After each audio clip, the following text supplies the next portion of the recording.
Oke, konten kali ini kita akan membahas terkait dengan Liga Champions yang sudah mulai ditinggalkan para juara-juaranya atau para championsnya kayak gitu.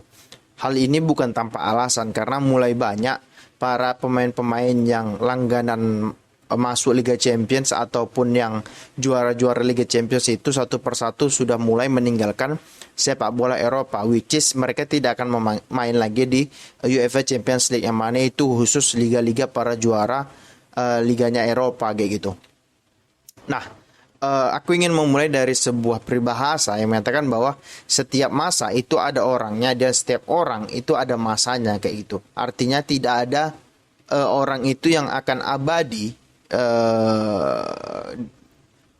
apa ya, performanya itu tidak akan ada yang abadi di dunia ini, which di sepak bola dimanapun itu pasti akan selalu ada regenerasi, akan ada selalu orang yang menggantikan kayak gitu. Jadi khususnya di sepak bola juga begitu. Kalau kita mau track back ke belakang kayak gitu, di zaman 70-an itu kan ada nama-nama kayak Johan Cruyff yang menguasai at least 10 tahun kayak gitu. Di era 80-an ada nama Maradona kayak gitu. Di 90-an ada nama kayak Van Basten, ada nama kayak Zinedine Zidane. Di 2000 sampai 2005 gitu ada nama kayak Ronaldo Bota, Ronaldinho, Rivaldo dan lain sebagainya. Nah, di 2005 sampai 2020 itu kan yang menguasai sepak bola kasarnya itu cuma dua nama, yaitu Cristiano Ronaldo dan juga Lionel Messi ya gitu. Ya memang mereka layak untuk berada di stage itu gitu loh, karena memang konsistensi dan juga prestasi yang mereka bangun kayak gitu. Terlepas dari memang mereka memiliki branding yang cukup bagus untuk mempresentasikan dirinya kepada dunia bahwasanya mereka masih menjadi pemain terbaik yang ada di dunia saat ini begitu.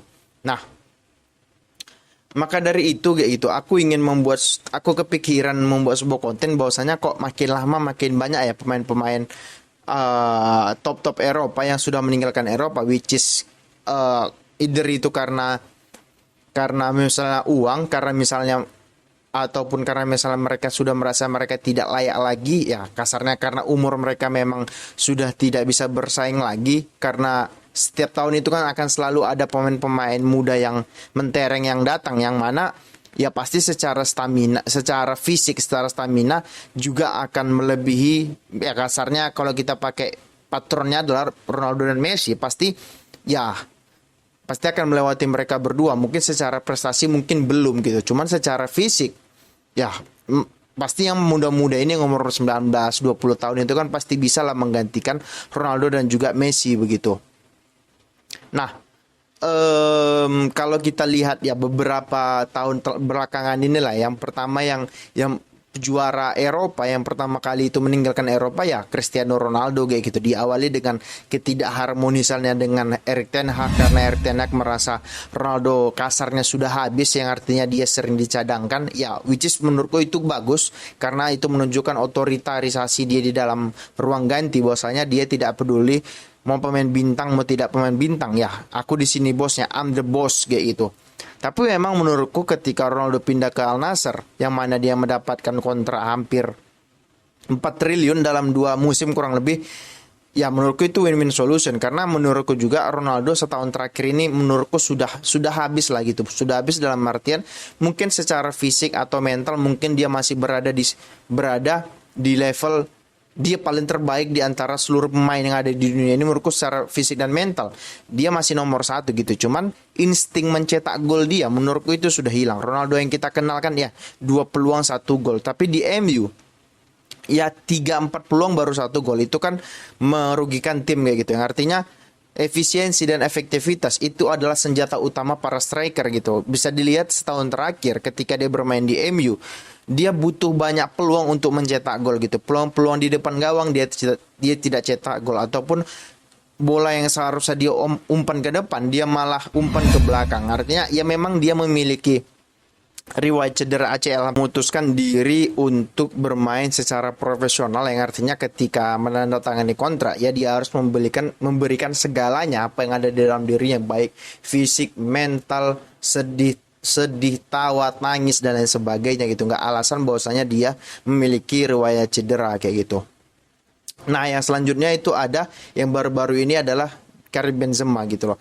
Benzema pindah dari Real Madrid ke Al Ittihad dengan kontrak kurang lebih sama dengan Ronaldo, cuman dia memiliki kontrak 3 tahun kayak gitu. Ronaldo itu cuma 2 tahun gitu ya. Menurutku seperti yang sudah di video-video sebelumnya aku bilang, Benzema menurutku 2-3 tahun lagi masih bisa untuk bermain di Liga Top Eropa. Cuman dia mengambil keputusan itu, ya kita hargai gitu loh, karena seperti yang aku bilang bahwasanya usia pemain bola itu kan tidak panjang gitu loh. Kebanyakan pemain kan di 35 36 itu sudah memutuskan pensiun gitu loh. Tidak banyak pemain yang mencapai usia 40 baru memutuskan untuk pensiun kayak gitu. Nah, kalau kalau Ronaldo, Messi, Benzema ini, khususnya Benzema, menurutku masih bisa lah bermain di Eropa kayak gitu. Nah, 5 dari 5 top skor Liga Liga Champions, empat itu sudah bermain di luar Eropa gitu loh. Ronaldo pertama, yang kedua Messi, yang ketiga itu kan Lewandowski, tapi Lewandowski masih main di Barca. Yang terakhir itu adalah Karim Benzema. Karim Benzema yang terbaru pindah ke kemana? Ke Arab kayak gitu loh. Jadi ya menurutku juga keputusan yang cukup gegabah sih menurutku dari Karim Benzema untuk memutuskan pindah dari Real Madrid ke Al Ittihad. Ya mungkin dia merasa bahwasanya budaya Islam lebih kental di sana, mungkin kasarnya ibaratnya dia ingin mendengar suara azan setiap saat lagi gitu, dalam satu hari 5 kali kayak gitu. Mungkin karena dia juga beragama Islam, mungkin dia lebih ingin taat lagi kepada Tuhan, mungkin dia mau sering-sering berhaji kayak gitulah kasarnya gitu loh. Jadi ya sudah 2 pemain top yang meninggalkan Eropa, yang artinya dia tidak akan pernah bermain lagi di Liga Champions kalau dia masih berada di luar Eropa kayak gitu. Nah, yang ketiga itu ada N'Golo Conte yang juga memutuskan pindah ke Al Ittihad yang dapat kontrak 100 juta euro ya, 100 juta euro dengan kontrak 2-3 tahun gitu, hampir sama sih gajinya dengan Benzema kayak gitu. Ya, apalagi N'Golo Kante menurutku 4-5 tahun lagi masih bisa bermain di top Eropa, karena dia juga bukan tipe pemain yang ngandelin otot gitu loh. Dia kan tipe pemain yang ngandelin otak gitu, ngandelin positioning kayak gitu. Tapi dia juga bisa bermain secara fisik. Memang fisik dia kecil, cuman ketika adu body dia masih bisa melawan lah kasar kayak gitu. Tidak pemain yang gampang di body charge lah kayak gitu kasarnya. Jadi ya N'Golo Conte aku termasuk orang yang suka dengan ini pemain, humble, tidak banyak gaya, tidak banyak protes di lapangan, tidak terfokus kepada ingin berkelahi di lapangan. Ketika ada konfrontasi antar pemain, dia terkesan ingin meninggalkan konfrontasi di tengah lapangan karena dia sadar bahwasanya dia profesionalisme, dia fokus main bola, bukan fokus untuk tinju-tinjuan di lapangan sepak bola kayak gitu. Jadi ya menurutku aku cukup terkejut juga dengan keputusan seorang Kante yang memutuskan untuk pindah dari Chelsea ke Al Ittihad gitu. Ya memang ya kalau menurutku kenapa dia harus pindah ke Al Ittihad gitu. Mungkin di liga-liga top Eropa lain mungkin masih mau nampung dia gitu, karena dia pemain juga nggak banyak nuntut ini itu gitu loh. Artinya dia memberikan segalanya ketika dia sedang berada di kontrak begitu loh. Tapi ya kembali lagi itu keputusan dia, jadi ya kita hargai saja, karena bagaimanapun seperti yang gue bilang, keputusan itu ada di tangan pemain, dan juga setiap masa ada orangnya, setiap orang ada masanya, dan juga pemain bola itu kan usianya singkat. Ya sudah, cari duit saja sebanyak-banyaknya agar pensiun itu bisa menjadi pensiun yang nyaman bagi sang pemain kayak gitu. Nah, yang selanjutnya itu ada yang terbaru adalah Messi yang pindah ke Inter Miami di Amerika Serikat gitu. Messi itu adalah top skor nomor 2 di Liga Champions di bawah Cristiano Ronaldo kayak gitu. Kalau Messi menurutku juga sudah win-win solution gitu bagi dia untuk pindah, karena dia sudah menamatkan sepak bola karena dia sudah dapat UCL, sudah dapat Liga, sudah dapat apalagi sudah dapat sudah dapat Piala Dunia, bahkan sudah dapat Liga Copa America bahkan gitu. Jadi menurutku ya win-win solution juga lah untuk untuk Messi juga gitu loh. Dan juga mungkin tujuan dia ke Amerika kan dia bilang bukan untuk duit gitu. Bah, bullshit menurut gua, karena dia di Inter Miami juga digaji triliunan gitu loh. Dan jadi bagi kalian yang bilang dia karena cinta keluarga dan sebagainya, bullshit kayak gitu loh. Coba cari datanya gitu loh. Dia juga digaji ratusan juta euro ya, ratusan juta euro di Amerika. Jadi bukan dia pindah ke sana ingin tulus bermain bola, enggak juga kayak gitu loh. Mungkin dia nggak mau pindah ke Arab mungkin karena dia nggak bisa, mungkin karena budayanya mungkin berbeda kayak gitu. Dia mungkin lebih liberal, lebih sekuler, karena sedangkan di Arab kan itu lebih agamis gitu, lebih ya lebih ke kanan lah kasar kalau kita belajar ideologi kayak gitu. Nah, jadi ketika dia ke Inter Miami sebenarnya ada sisi positifnya, artinya sepak bola mungkin di sana akan tersengat industrinya kayak gitu, mungkin dengan datangnya seorang Lionel Messi ke sana kayak gitu. Bahkan sekelas David Beckham aja ketika di LA Galaxy itu bisa menyedot perhatian yang cukup banyak, apalagi seorang Lionel Messi yang pindah ke Inter Miami gitu ya. Menurutku akan menjadi sebuah petualangan baru bagi Messi, akan menjadi cerita baru, babak baru di persepak bolaan Amerika Serikat gitu loh. Nah, Messi gitu loh. Aku termasuk orang yang juga suka Messi. Aku sebenarnya fans Ronaldo, tapi aku juga tidak membenci Messi gitu. Aku menikmati permainan Messi. Bahkan dia kemarin juara Piala Dunia memang agak sakit sebenarnya sebagai fans Ronaldo, cuman dia layak untuk mendapatkan itu gitu loh. Dia sangat dihormati oleh para pemain maupun lawan gitu, sangat tidak dihajar kiri kanan sama pemain lawan gitu loh. Kalau kita lihat Piala Dunia sebelumnya, dia kan selalu dihajar kiri kanan sama pemain ini pemain itu gitu loh, karena ya cara salah satu menghentikan Argentina ataupun klubnya Messi ataupun timnya Messi adalah dengan menghentikan Messi dengan berbagai cara. Salah satu caranya dengan kekerasan. Cuman kemarin di Argentina banyak pemain yang melindungi dia, bahkan pemain lawan itu tidak ingin menekel dia dengan keras kayak gitu loh. Jadi ya menurutku memang sudah saatnya lah dia juara dunia kemarin kayak gitu. Jadi kembali lagi ke Messi-nya, menurutku juga di PSG dia mungkin otaknya mungkin masih jalan lah, cuman secara fisik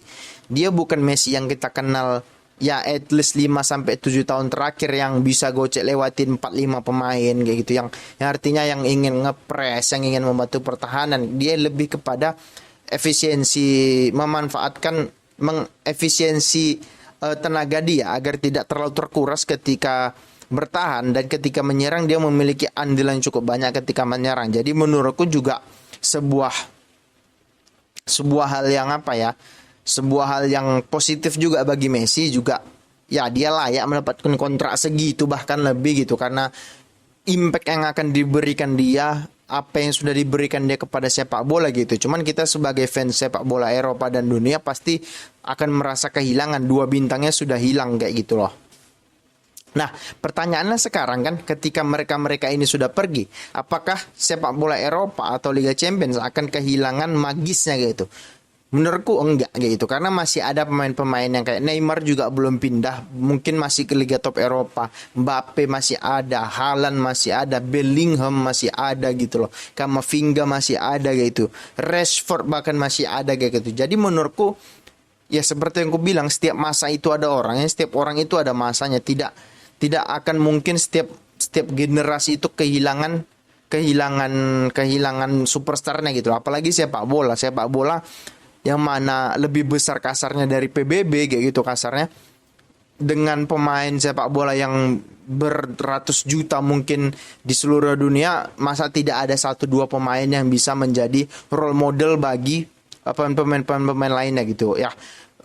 Tanya deh Ronaldo, tanya deh Mbappe, tanya deh Haaland, pasti role model mereka ya kalau nggak Messi, Ronaldo kayak gitu. Karena pada zaman mereka lagi cinta-cintanya dengan sepak bola, ya yang masa itu yang lagi top itu adalah Cristiano Ronaldo dan juga Lionel Messi gitu loh. Jadi menurutku tidak akan Liga Champions juga tidak akan mengurangi magisnya. Cuman mungkin kita sebagai fans yang at least 10 tahun terakhir itu menonton persaingan Messi Ronaldo, pasti akan ada sedikit missing link ketika menonton sepak bola yang mana mereka tidak ada di dalam perhelatan Liga Champions tersebut kayak gitu.